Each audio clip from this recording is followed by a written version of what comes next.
ঈমানুম বিল মালাইকা, ফেরেশতাদের উপর ঈমান।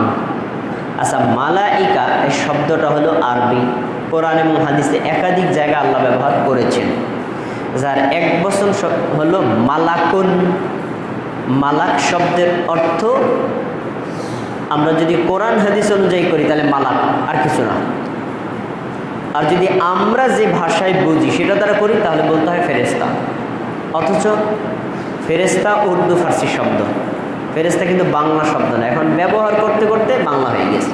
আচ্ছা, ধরে নেন ফেরেশতা। এখন ফেরেশতা গণের উপর ঈমান আনা আরকানুল ঈমানের দ্বিতীয় ভিত্তি। এখন ফেরেশতা কারা, তাদের পরিচয় কি? 1 নম্বর, ফেরেশতা আপনি যেমন আল্লাহর একজন বান্দা, আমি যেমন আল্লাহর একজন বান্দা, ফেরেশতাও ঠিক আল্লাহর একজন বান্দা। আল্লাহ তাআলা কোরআন মাজিদে বলেছেন ইবাদুম মুকরামুন, তারা হচ্ছেন সম্মানিত বান্দাগণ। তাহলে ফেরেশতারা কার গোলামি করে? আল্লাহর গোলামি করে। আচ্ছা, 2 নম্বর, ফেরেশতারা সৃষ্টিগত দিক থেকে আমাদের থেকে ভিন্ন, যদিও তারাও বান্দা আমরাও বান্দা। আমাদের আদি পিতা হচ্ছে আদম আলাইহিস সালাম, তাকে সৃষ্টি করা হয়েছে মাটি থেকে। এজন্য আদমের বংশধর যারা আছে আমরা সবাই মাটির সৃষ্টি। আমাদের সৃষ্টির মূল কি? মাটি। আর জিন এটা আরেকটা জাতি, সেই জাতিদেরকে সৃষ্টি করা হয়েছে আগুনের স্ফুলিঙ্গ থেকে, এক কথায় আগুন থেকে। তাহলে ফেরেশতা মানে জিন যত আছে সবাই হলো আগুন থেকে সৃষ্টি, আর মানুষ যত আছে সবাই হলো মাটি থেকে সৃষ্টি। ফেরেশতারা হচ্ছে নূর থেকে সৃষ্টি। তাহলে সৃষ্টিগত দিক থেকে 3 জাতির 3 বৈশিষ্ট্য। ফেরেশতারা যেহেতু নূরের সৃষ্টি, এজন্য তাদের একটা বৈশিষ্ট্য, তারা আল্লাহ তাআলা যাকে যে দায়িত্ব দিয়েছেন হুবহু সেই দায়িত্ব পালন করেন। ইচ্ছা করলেও দায়িত্ব ছেড়ে সরে যেতে পারেন না, তাদের কোনো ইচ্ছা শক্তি নেই। আর আমাদের ইচ্ছা শক্তি আছে।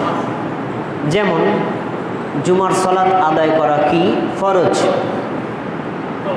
নামাজ পড়ে ঘরে গিয়ে দেখবেন অনেক মুসলমান জুমার নামাজে আসে নাই। নামাজ পড়া, জুমার নামাজ পড়া ফরজ, এটা আল্লাহর বিধান। যদি ফেরেশতাদের মতো করতেন তাহলে একটা মানুষও ঘরে থাকতে পারতো না, সবাই এসে বাধ্য হয়ে নামাজ পড়তে। আল্লাহ আমাদের স্বাধীনতা দিয়েছেন, তুমি করলে নাকি বাবা, না করলে তোমার গুনাহ হবে, স্বাধীনতা আছে। কিন্তু ফেরেশতাদের স্বাধীনতা নাই, যাকে যে দায়িত্ব দিয়েছেন হুবহু ওখানে আছে। আমরা দীর্ঘক্ষণ নামাজ পড়লে মসজিদে বসতে বসতে বিরক্ত হয়ে যাই, আর ফেরেশতাদের আল্লাহ যে এক একজন একটা দায়িত্ব দিয়েছেন, কিয়ামত পর্যন্ত দায়িত্ব নিয়ে পড়ে থাকলে কোনো ক্লান্তি নেই, তাদের বৈশিষ্ট্য ভিন্ন। আচ্ছা, ফেরেশতার সংখ্যা কত? আমি জুমায় বলেছিলাম, মনে আছে কিনা, যে রাসূল সাল্লাল্লাহু আলাইহি ওয়াসাল্লাম বলেছেন 7 আসমানের উপরে বাইতুল মামুর নামক একটা জায়গা আছে, ফেরেশতাদের কিবলা। দৈনিক 70,000 ফেরেশতা সেখানে ইবাদত করতে ঢোকেন, তাওয়াফ করে বেরিয়ে যান, সালাত আদায় করে বেরিয়ে যান। একবার যিনি ঢুকলেন আর বের হলেন, কিয়ামতের আগ পর্যন্ত তিনি আর চান্স পাবেন না। আচ্ছা, এভাবে যদি দৈনিক 70,000 যায় আর আসে, যায় আর আসে, কিয়ামত পর্যন্ত কত সংখ্যা হবে আল্লাহ ভালো জানেন, এর কোনো গুনাহ আর কাটা নাই। এত সংখ্যক ফেরেশতা আল্লাহ সৃষ্টি করেছেন। আচ্ছা, ফেরেশতাদের নাম, সকল ফেরেশতার নাম আল্লাহ কোরআন মাজিদে হাদিসে উল্লেখ করেননি। কিছু ফেরেশতার নাম কোরআনে উল্লেখ করেছেন, কিছু ফেরেশতার নাম হাদিসে আছে, কিছু ফেরেশতার নামই নেই। যেমন জিবরাইল কোরআনে আছে, মিকাইল কোরআনে আছে, ইসরাফিল কোরআনে আছে, হাদিসেও আছে। আরেকজন ফেরেশতার নাম আমরা বলি কি আজরাইল। এই আজরাইল শব্দটা কোরআনেও নেই, হাদিসেও নেই। তবে আজরাইল দ্বারা আমরা যাকে বুঝাই তার ব্যাপারে হাদিস আছে, সেটা হলো তিনি হচ্ছেন মালাকুল মাউত, মানে মৃত্যু দেওয়ার দায়িত্বে যে ফেরেশতা। তার নাম কি? মালাকুল মাউত, আমরা আজরাইল হিসেবে জানি। আচ্ছা, এরপরে জান্নাতের যিনি দায়িত্বশীল তিনি হচ্ছেন রেদওয়ান, জাহান্নামের যিনি দায়িত্বশীল তিনি হচ্ছেন মালিক। এরকম কয়েকজনের নাম আছে। তারপরে আছে যেমন আমরা যে আমলগুলো করি, আমাদের আমলগুলো লিখে রাখার দায়িত্ব আছেন তারা হচ্ছেন কিরামান কাতিবিন। এটা কিন্তু কোনো ফেরেশতার নাম না, লেখকগণ। তারপরে আমরা কবরে পৌঁছার পর কবরে আমাদেরকে যে প্রশ্ন করবেন তারা হচ্ছেন মুনকার ওয়ান নাকির। এরকম কিছু ফেরেশতার নাম আছে, বাকি অসংখ্য ফেরেশতার কোনো নাম নাই, কিন্তু তাদের উপরও ঈমান আনা ফরজ। ফেরেশতাদের সম্পর্কে আল্লাহ তাআলা সূরা তাহরিমে খুব কঠিন কথা বলেছেন, আলাইহা মালাইকাতুন গাইলাদুন শিদাদুন লা ইয়াসুনাল্লাহা মা আমারহুম ওয়া ইয়াফআলুনা মা ইউমারুন। সূরা তাহরিমের 6 নম্বর আয়াত। জাহান্নামে যে সকল ফেরেশতারা মানুষদেরকে শাস্তি দেওয়ার দায়িত্বে নিয়োজিত আছেন তারা হচ্ছেন গিলাদুন, কঠিন অন্তরের। ওদের অন্তরে মায়া বলতে কিচ্ছু নাই। যেমন আমি যদি আপনারা মারার জন্য একটা দাও দিয়ে কোপ ধরি, আপনি যদি ভাই আমারে কোপ দিস না, তখন হয়তো জোরে দেওয়ার ইচ্ছা ছিল, দিচ্ছি একটু আস্তে, কেন মায়া আছে তাই। কিন্তু ওই ফেরেশতাদের দয়া মায়া বলতে কিছু নেই। শিদাদুন, তারা অত্যন্ত কঠোর। লা ইয়াসুনাল্লাহা মা আমারহুম, আল্লাহ ফেরেশতাদেরকে যা আদেশ করেছেন হুবহু তাই করেন, এক চুল পরিমাণ আকপিস করেন না, যা তাই। তারে ফালুনা মা ইউমারুন, তাদেরকে যা আদেশ করা হয় তারা তাই পালন করেন। এ হলো ফেরেশতাদের সংক্ষিপ্ত বৈশিষ্ট্য। আচ্ছা, এরপরে আছে ফেরেশতাদের আরও কিছু গুণ, যেমন অনুগত। ফেরেশতারা আল্লাহর অনুগত, আল্লাহ যা বলেন তাই করেন, কোনো প্রশ্ন তারা করেন না। যেমন আদম আলাইহিস সালামকে সৃষ্টি করার পরে ফেরেশতাদেরকে বললেন এ আদমরে সিজদা কর, সব ফেরেশতা সিজদা করছে। আল্লাহ কয় নাই, আল্লাহ বানাইলে আদম রে, এর আগে দেখলাম না, এখন সিজদা করতে কয় কেডা কেডা মেডা নাই, আল্লাহ কইছে মানতে হইবে। কিন্তু সিজদা করে নাই কে? ইবলিস। ইবলিস কিন্তু ফেরেশতা না, ইবলিস হচ্ছে জিন জাতি। ওই ইবলিসের ইচ্ছা শক্তি আছে, কিন্তু ফেরেশতাদের কোনো ইচ্ছা শক্তি নাই। তারপরে ফেরেশতারা তাসবিহ পাঠক, 24 ঘন্টা হাতের কাজ হাতে করে, মুখের কাজ সর্বদা আল্লাহ তাসবিহ পাঠ করেন। ইউসাব্বিহুনা লাইলা ওয়ান নাহারা, তারা 24টা ঘন্টা সুবহানাল্লাহ, আলহামদুলিল্লাহ, আল্লাহু আকবার, লা ইলাহা ইল্লাল্লাহ এইভাবে আল্লাহর মহানত্ব ঘোষণা করতে থাকেন। তারপরে আরশ বাহক ফেরেশতা, 7 আসমানের উপরে অনেক অনেক ঊর্ধ্বে যে আল্লাহ তাআলার আরশ রয়েছে, আরশে আজিম, এই আরশ বহন করার জন্য আল্লাহ তাআলা 8 জন ফেরেশতাকে নিযুক্ত করেছেন। একেবারে আদি থেকে শুরু করেছেন কিয়ামত পর্যন্ত এদের দায়িত্ব থাকবে। কোনোদিন বলবেন না আল্লাহ আমি তো পারতেছি না, অন্যরে দিয়ে ধরান না। যাকে যে দায়িত্ব দিয়েছেন, ইয়াহমিলুনা আরশা, তার আরশ বহন করে চলছেন, এটা তাদের দায়িত্ব। তারপরে তারা মানুষের জন্য দোয়া করেন। ফেরেশতারা মানুষের কল্যাণকামী, মানুষের কোনো সময়ের জন্য বিন্দুমাত্র ক্ষতি করেন না। জিনরা ক্ষতি করেন, কিন্তু ফেরেশতারা কোনোদিন মানুষের ক্ষতি করেন না, উপকারী করেন। যেমন আপনারা এই আয়াতটা অনেকবার শুনেছেন, ইন্নাল্লাহা ওয়া মালাইকাতুহু ইউসাল্লুনা আলান নবী, নিশ্চয়ই আল্লাহ তাআলা তার নবীর উপর রহমত করেন, আর ফেরেশতাগণ নবীর জন্য রহমতের দোয়া করেন। তা নবীর জন্য দোয়া যেভাবে করেন, অন্যান্য মানুষদের জন্য সেই একইভাবে দোয়া করেন। যেমন সহিহ মুসলিমে হাদিস আছে, কোনো লোক অজু করে মসজিদে ঢুকলো, ঢোকার পর মসজিদে সালাত আদায়ের জন্য অপেক্ষা করছে, সালাত শেষ, যতক্ষণ বসে আছে ততক্ষণ পর্যন্ত ফেরেশতারা তার জন্য দোয়া করতে থাকে, আল্লাহ তুমি তাকে ক্ষমা করো, আল্লাহ তুমি তাকে দয়া করো। তাহলে ফেরেশতারা মানুষের জন্য কল্যাণকামী। ফেরেশতাদের আরেকটি বিশেষ গুণ হলো ফেরেশতারা মানুষের সেবক, মানুষের সেবা করেন। মানে মানুষের যাবতীয় কার্যবিধির দায়িত্ব আল্লাহ তাআলা ফেরেশতাদেরকে দিয়েছেন। যেমন আমি এখন আপনাদের সামনে কথা বলছি, প্রত্যেকটা কথা ফেরেশতারা লিখে রাখছেন। তুমি ওই জুমায় এত সময় কি কি কথাগুলো বলছিলা, এই যে দেখো, এই যে লেখা আছে। ফেরেশতারা কি কিরামান কাতিবিন, সম্মানিত লেখক। তার মানে ফেরেশতারা মানুষের যাবতীয় কর্মবিধি করেন, তাদের সেবা করেন। এই দৃষ্টিকোণ থেকে মানুষ জাতি আর ফেরেশতা জাতি, দুই জাতির মধ্যে মানব জাতি শ্রেষ্ঠ। ফেরেশতারা পাপ করেন না, মানব জাতি পাপ করেন, তারপরেও মানব জাতি ফেরেশতাদের চাইতে শ্রেষ্ঠ। এর উপর অনেক আলোচনা করা যায়, আমি সংক্ষেপ করে দিচ্ছি। 3, ঈমানুম বিল কুতুব, কুতুবের উপর ঈমান। আপনারা অনেক জায়গায় দেখবেন পোস্টারে লেখা আছে সুফিকুল শিরোমণি, কুতুবুল আলম, শাহ সুফি, এরকম পীরদের নামের আগে কত টাইটেল, শেষে গিয়ে ওনার অরিজিনাল নাম কি খুঁজে পাওয়া যায় না। অরিজিনাল নামটা কি, টাইটেলের শেষ নাই, প্রায় 1.5 পৃষ্ঠা, শেষে গিয়ে অরিজিনাল নাম নাই। তো এখানে ওনারা একটা আকিদা বিশ্বাস করেন যে কুতুবুল আলম, বিশ্বের কুতুব, অথচ বিশ্বের কুতুব এই শব্দে, এই বাক্যে, কোরআন এবং হাদিসে কোনো আকিদা নেই। এটা হলো পীরদের, সুফিরদের বানানো আকিদা। তারা বিশ্বাস করেন সারা বিশ্ব পরিচালনার জন্য আল্লাহ তাআলা 360 জন ওলি নিযুক্ত করেন, তাদের মধ্য থেকে আবার 60 জন আলাদা করেন, 60 জনের মধ্য থেকে আবার 4 জন করেন, এরকম 4 জনের মধ্য থেকে 1 জন বানান। মানে এইভাবে এক একজনের স্তর বিন্যাস করা আছে, তাদের মধ্যে একটা স্তর হচ্ছে কুতুবুল আলম। এটা কিন্তু সেই কুতুব নয়, ওই বিশ্বাস হলো শিরিক। সমগ্র বিশ্ব আল্লাহ পরিচালনা করেন, কোনো ব্যক্তিরে, কোনো কুতুবরে আল্লাহ দায়িত্ব দেননি। আচ্ছা, এখন এই কুতুবদার উদ্দেশ্য কি কি? কিতাবুন, 1 বচন, কুতুব বহু বচন, যার অর্থ হলো লিখিত গ্রন্থ। আর এই কিতাবদার উদ্দেশ্য হলো আসমানি কিতাব। আল্লাহ তাআলা আসমান থেকে জিবরাইল ফেরেশতার মাধ্যমে যে সংবিধান মানব জাতির জন্য বিভিন্ন সময় আল্লাহ নাজিল করেছেন, এগুলোকে বলা হয় কুতুব।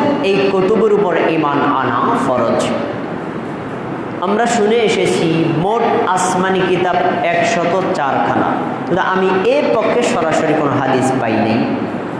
সহজে যদি বলি তাহলে বলতে হয় 4খানা হলো বড় কিতাব, যেমন তাওরাত,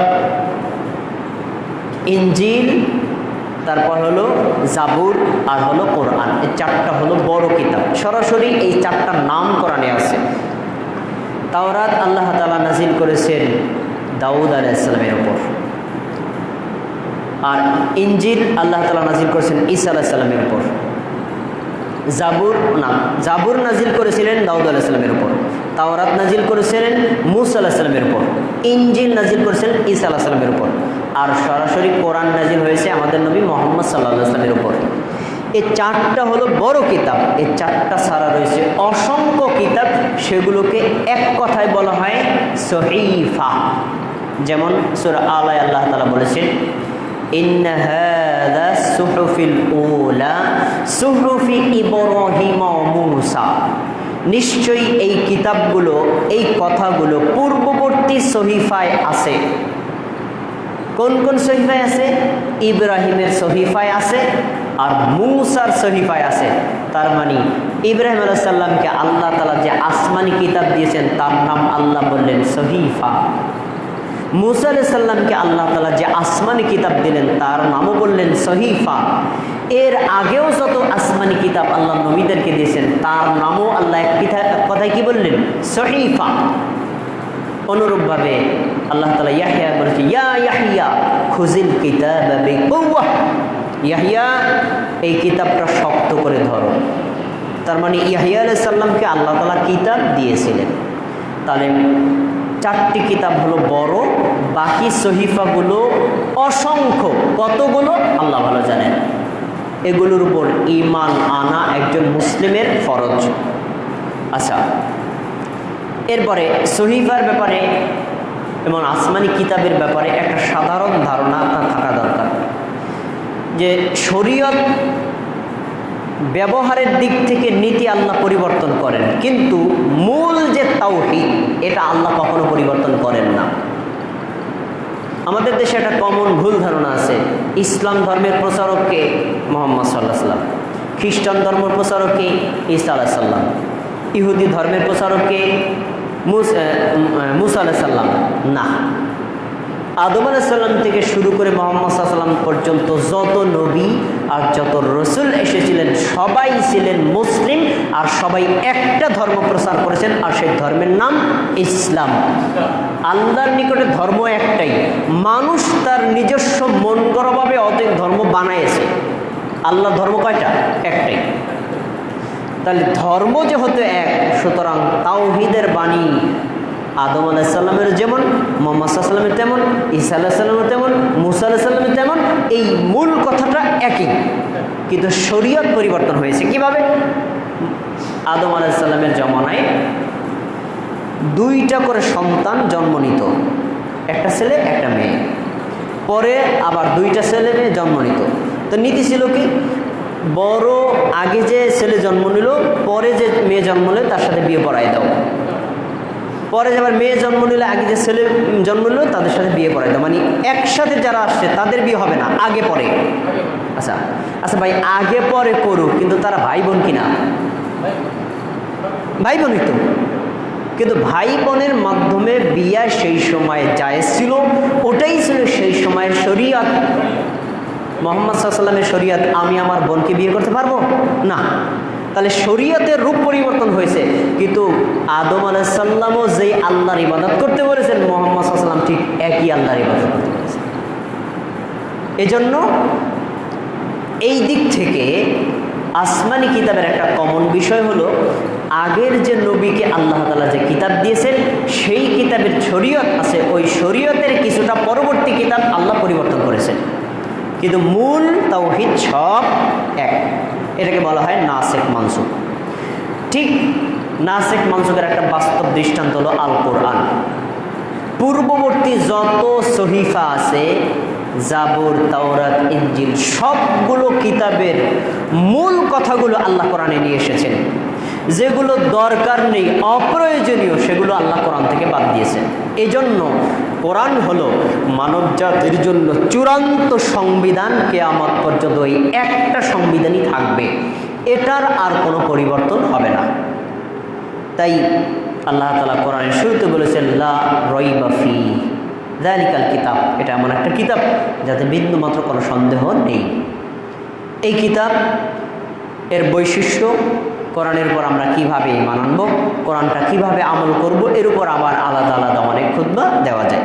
সংক্ষেপে আমরা বুঝতে পারলাম, আল্লাহর কিতাব সবের উপর ঈমান আনা ফরজ। এখানে একটা পার্থক্য আপনাকে বলে রাখি, আপনি যদি ইহুদি হন, আপনাকে মুসা আলাইহিস সালামের উপর ঈমান আনতে হবে, ঈসা আলাইহিস সালামের উপর ঈমান আনা দরকার নেই, মুহাম্মদ সাল্লাল্লাহু আলাইহি ওয়াসাল্লামের উপর ঈমান আনা দরকার নেই। আপনি যদি খ্রিস্টান হন, আপনি ঈসা আলাইহিস সালামের উপর ঈমান আনবেন, মুসা আলাইহিস সালামের ঈমান আনা দরকার নেই, আর মুহাম্মদ সাল্লাল্লাহু আলাইহি ওয়াসাল্লামের ঈমান আনা দরকার নেই। কিন্তু আপনি যদি মুসলিম হন, তাহলে শুধুমাত্র ঈসা আর মুসা না, আদম থেকে শুরু করে মুহাম্মদ সাল্লাল্লাহু আলাইহি ওয়াসাল্লামের আগ পর্যন্ত যত নবী, যত রাসূল এসেছিলেন, একজনকেও আপনি অস্বীকার করতে পারবেন না। একজনকে অস্বীকার করলে আপনার ঈমান শেষ। সবার উপর ঈমান আনা ফরজ, কিন্তু আপনি আনুগত্য করবেন মুহাম্মদ সাল্লাল্লাহু আলাইহি ওয়াসাল্লামের। ঠিক আসমানি কিতাব সমূহে যতগুলো আল্লাহ নাজিল করেছে, সব কিতাবের উপর ঈমান আনা ফরজ, কিন্তু আপনি আমল করবেন কোরআন অনুযায়ী। আচ্ছা, গেল ঈমানুম বিল কুতুব। তারপরে 4, ঈমানুম বির রসুল ওয়াল আম্বিয়া। রসুলগণের উপর ঈমান আর আম্বিয়াদের উপর ঈমান। রসুল এক বচন, বহু বচনের রসুল, যার শব্দের অর্থ হলো প্রেরক, বার্তাবাহক। আর নবী এক বচন, বহু বচনে আম্বিয়া, যার অর্থ হলো সংবাদবাহক, বা সরাসরি সাংবাদিক বললে দোষ নাই। এখন এরা কোন সাংবাদিক? আল্লাহ তাআলা যে সংবাদ দিয়েছেন, মানুষদেরকে সে সংবাদ পৌঁছে দিয়েছেন। এই হলো নবী আর রসুল। এই নবী এবং রসুলদের উপর ঈমান আনা ফরজ। নবী এবং রসুলদের উপর ঈমান আনবো। কয়জন নবী, কয়জন রসুল?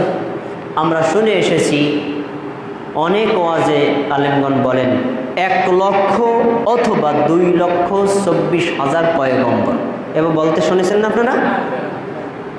কিন্তু মুসনাদে আহমদে একটা হাদিস বর্ণিত হয়েছে 1,00,000/2,00,000 এভাবে না, আছে 1,24,000 নবী আর 317 জন রাসূল।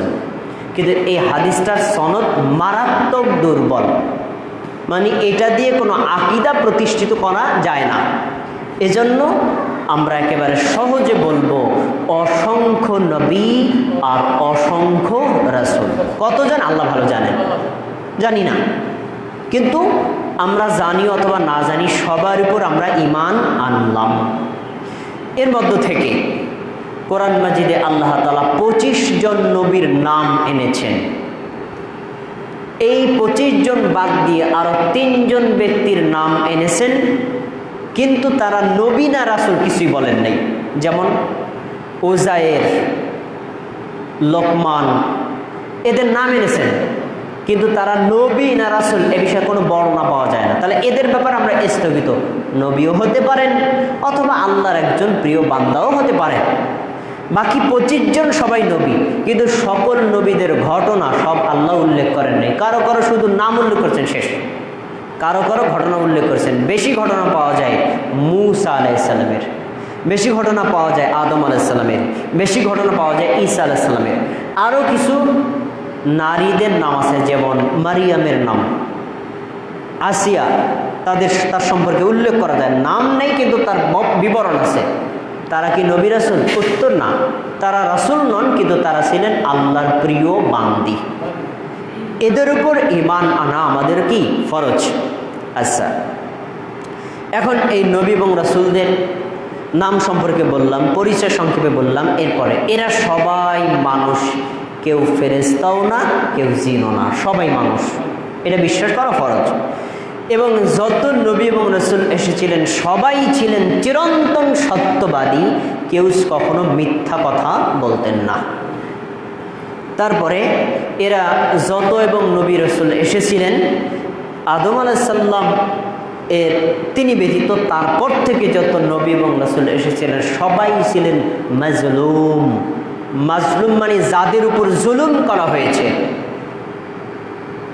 তাওহীদের দাওয়াত দিতে গিয়ে, রিসালাতের দাওয়াত দিতে গিয়ে, আল্লাহর সত্যবাণী প্রচার করতে গিয়ে মানুষ কর্তৃক তারা জুলুম প্রাপ্ত হয়েছেন। অনেকে হত্যা করা হয়েছে, অনেককে রক্তাক্ত করা হয়েছে, যেটি আমাদের নবীর বেলাও হয়েছে, অন্যান্য নবীদের বেলাও হয়েছে। এরা সবাই ছিলেন মাজলুম। তারপরে এই অন্যান্য নবীদের উপর ঈমান আনা যেমনভাবে ফরজ, আমাদের নবী মুহাম্মদ সাল্লাল্লাহু আলাইহি ওয়াসাল্লামের ঈমান আনা ফরজ।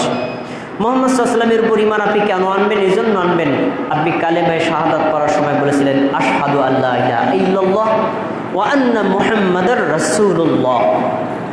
আমি আল্লাহকে সাক্ষ্য দিচ্ছি তিনি ব্যতীত সত্য কোনো মাবুদ নেই, এটা তাওহীদের সাক্ষ্য। আমি সাক্ষ্য দিচ্ছি নিশ্চয়ই মুহাম্মদ হলেন আল্লাহর বান্দা এবং রাসূল, এটা রিসালাতের সাক্ষ্য। এই জন্য রাসূল সাল্লাল্লাহু আলাইহি ওয়াসাল্লামের উপর ঈমান আনাও একজন মুমিনের উপর ফরজ।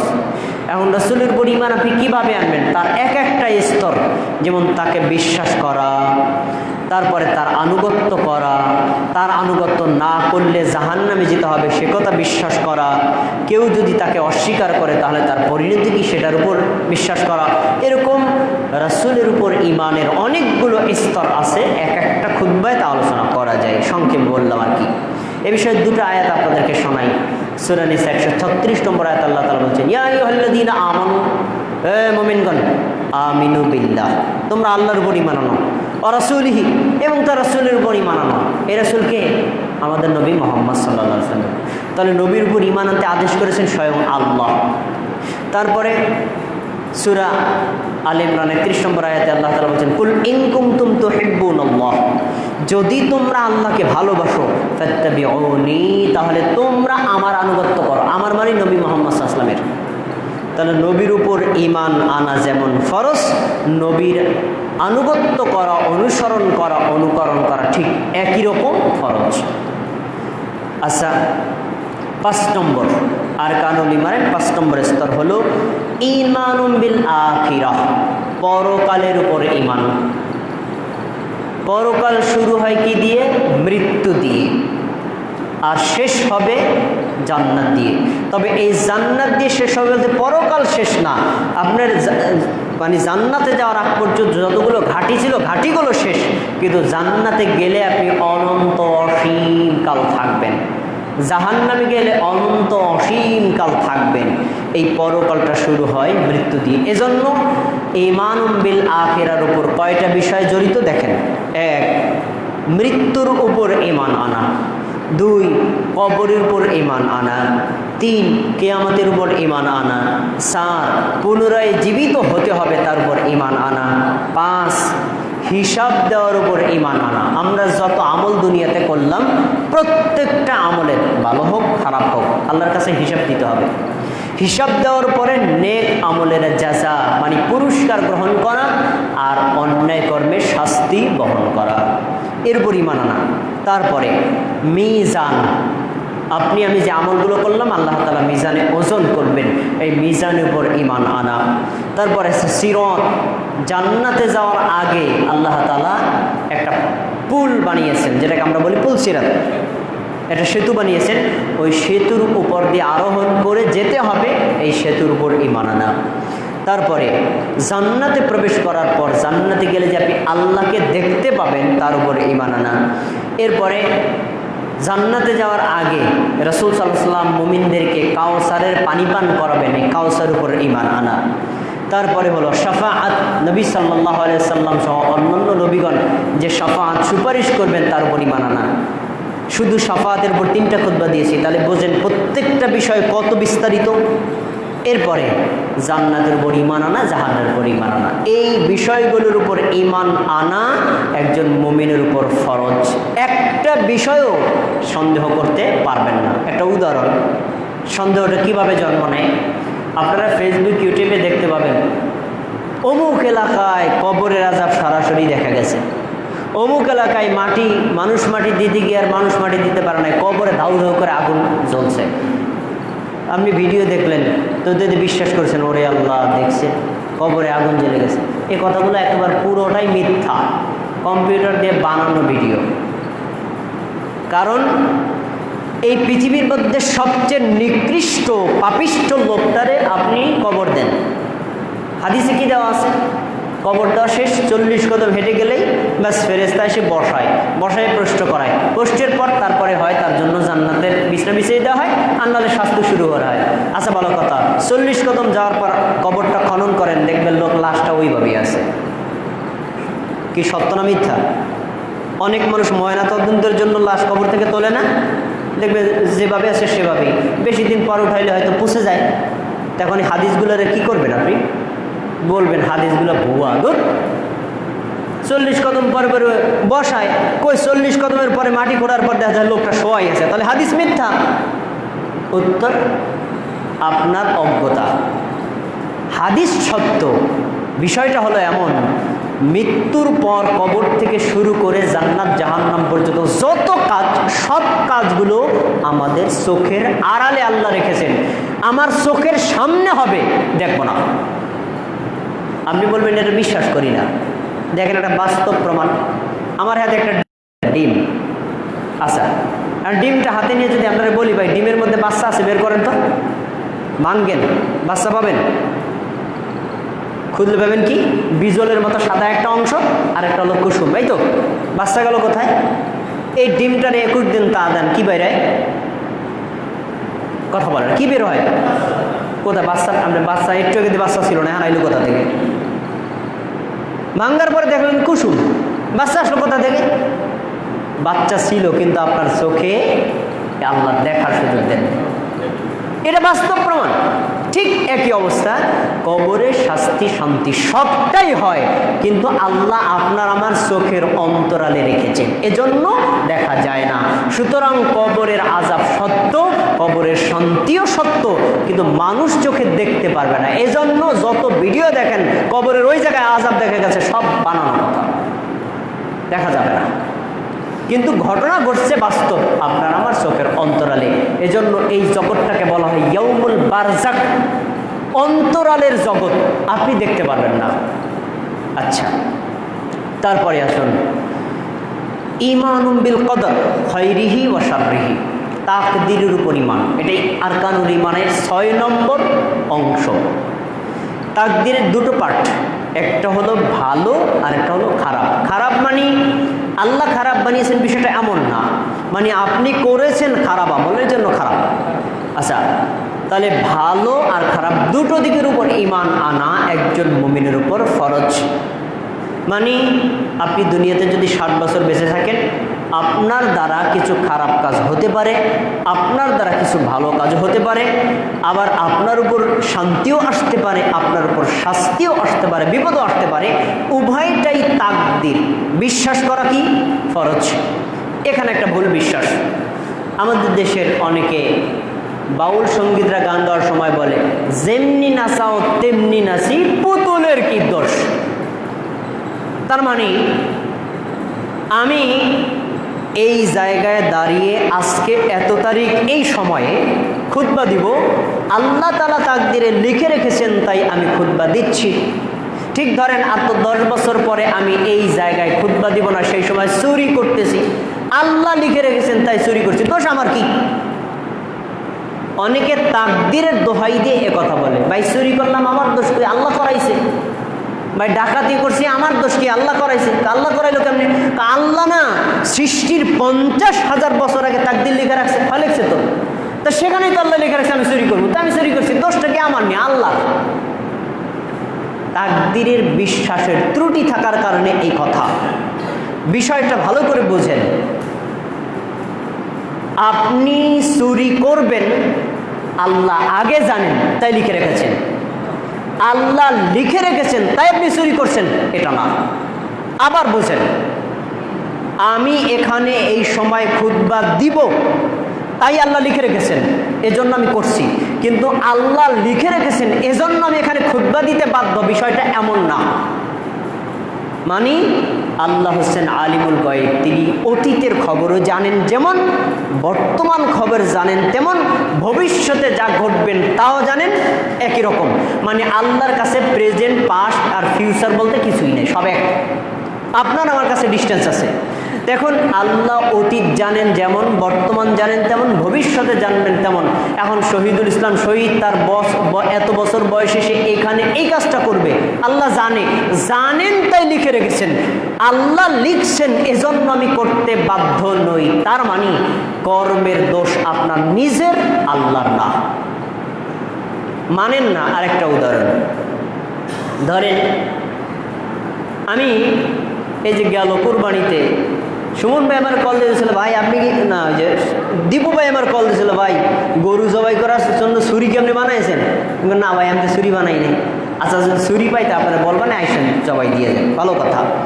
ধরেন আমি একটা ছুরি বানাইছি, এখন ছুরিটা বানাই আমার ঘরে রেখে দিলাম, কুরবানির দিন একটা পশু জবে দেবো।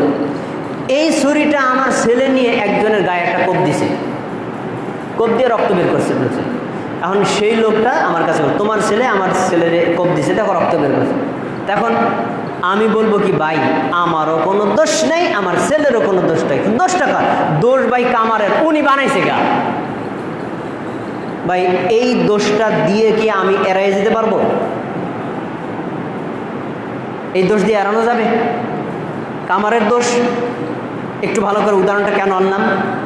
কামার হলো সে এই অস্ত্রটা বানাইছে, এই অস্ত্রটা ব্যবহারের উপর হুকুম নির্ধারণ হবে।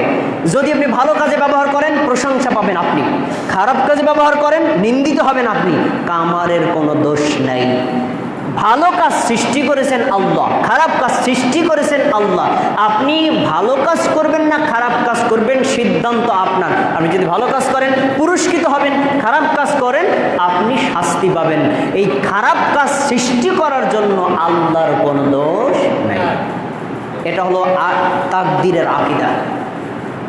এজন্য আমরা তাকদীর বিষয়ে, এই বিষয়ে খুব সতর্কতা অবলম্বন করতে হবে। আমরা অনেক সময় নিজেরা পাপ করে আল্লাহর উপর জোর জবরদস্তি করতে হবে, দোষ হলো আল্লাহর, আমার কোনো দোষ নেই। বা সুন্দরী মেয়ে রাস্তাতে হাইটে যার দোষ কি আমার? আল্লাহ সুন্দর বানাইছে কেমন দেখ, তোমার মনে আছে আল্লাহ চোখ দিয়েছে কেটে হাত লিখে দিছে। আরে ভাই বিষয়টা বোঝেন, আল্লাহ ভালো খারাপ সবটাই সৃষ্টি করেছেন, আপনাকে একটা গাইডলাইন দিয়েছেন, ভালো কাজ করলে এই পুরস্কার, খারাপ কাজ করলে এই শাস্তি। আর গ্রহণ করবো কোনটা? স্বাধীনতা তোমার। এটাই হলো তাকদীরের ভালো মন্দের উপর বিশ্বাস। এজন্য তাকদীর সম্পর্কে আরও বিস্তারিত অনেক কথা যা আমরা পরবর্তীতে জানবো ইনশাআল্লাহ। আজকে আমরা আরকানুল ঈমান সম্পর্কে এক নজরে কিছু কথা জানলাম। তাহলে এই বিষয়গুলোর উপর ঈমান আনা একজন মুমিন, একজন মুসলিমের উপর ফরজ। কোনো একটা বিষয়ের উপরে সন্দেহ পোষণ করা হারাম। সন্দেহ করলে ঈমান শেষ, ঈমান শেষ আমল শেষ। আবার এক নজরে জেনে নেন আরকানুল ঈমান কয়টি? ঈমানের ভিত্তি হলো 6টি। 1 আল্লাহর ঈমান, 2 ফেরেশতাদের উপর ঈমান, 3 কিতাবসমূহের উপর ঈমান, 4 নবী রাসূলদের উপর ঈমান, 5 পরকালের উপর ঈমান, 6 তাকদীরের ভালো মন্দের উপর ঈমান। এই 6টা বিষয়ের উপর ঈমান আনা একজন মুসলিম মুমিনের উপর ফরজ। এই 6 বিষয়ের উপর ঈমান এনেছেন যিনি, তিনি যদি নামাজ পড়েন নেকি পাবেন, রোজা করেন নেকি পাবেন, হজ করেন নেকি পাবেন। এর উপর একটা সন্দেহ আছে, আমল যত করেন কোনো নেকি পাওয়া যাবে না। আল্লাহ তাআলা আমাদেরকে এগুলোর উপর দৃঢ়ভাবে আস্থা রাখার তৌফিক দান করুন।